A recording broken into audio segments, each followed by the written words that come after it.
the issue of numbers, finance.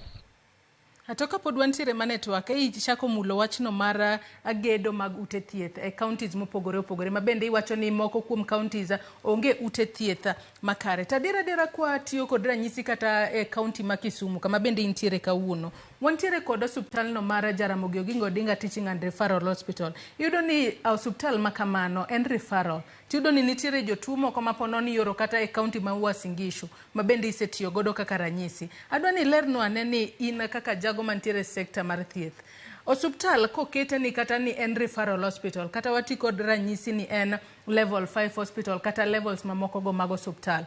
Onego gibed kod equipments kata mashinde kaka mage manyalo konyo jotuo e yo makare mar mondo mi ka gichopo kacha to giyud chandruok mora mora. To osiptende magwa ma wantiere godo e gwenge mag Nyanza masani yango kaka referral hospitals bende gintiere kod mashinde moromo maka jatuo dhi kacha yudo thieth makare ma onge ng'ikruok ni yore e osiptal machielo. Erokamano. Adwa mondi ngi document miluongo ni the Medical Practitioners and Dentists Act Cap 253. A document no ngiso all the requirements mag all the hospitals according to levels. To kiparo just a few months ago ne wachiwo press conference mane wacho ni our hospitals are not functioning optimally nekech okwa stick to the regulations of the Medical Practitioners and Dentists Act. And penjomawangoni, if we cannot stick to some of these regulations, then ereti and emon wabedgi all these regulations that look very nice. Koro adwang isi an example of level 5 hospital. Level 5 hospital en gima waluongo ni county referral hospital kata the faith based. Kawangio Kisumu kae mano dhi bedo the Kisumu County and Referral Hospital o kata Jaramogi. To at that level onego osiptano onego obedgi outpatient turnover mar 250 per day. Mano outpatient.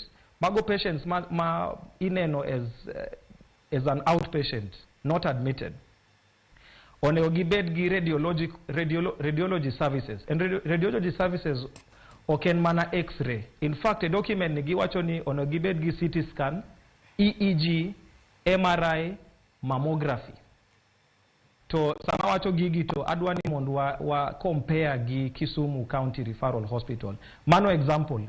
I'm not saying ni that is the only one, but that cuts across all counties mani e Nyanza kai.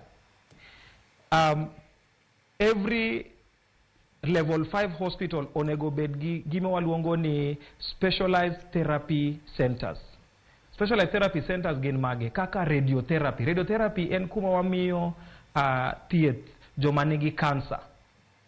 Kisumu, the whole of Kisumu County refer patients to Eldoret for radiotherapy.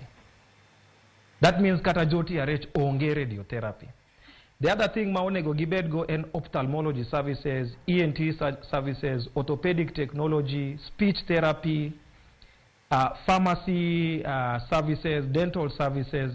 Koro documents gi mano that are our medical, that are our parliamentary acts. Wapenjo ni who should enforce documents gi? Who should enforce these acts? Is it the government? These are government facilities. Onego wane ka Ministry of Health Bureau Kisumu to wacho ni okay. For example, Kisumu County Referral Hospital, you are level 5. Be in gigi. To gi kao list to gi tick ni gin gima tick. To kao gionge gi more than 50% of the requirements. To onego the Ministry of Health downgrade the hospital to a level 3. Nekech wawuondo ji sama waluongo our hospital very big names, teaching and referral hospital, county referral hospital, to onge gima jatuo dhi yudo e osiptende go. Kawang'iyo numbers, level 5 hospital again kaka Kisumu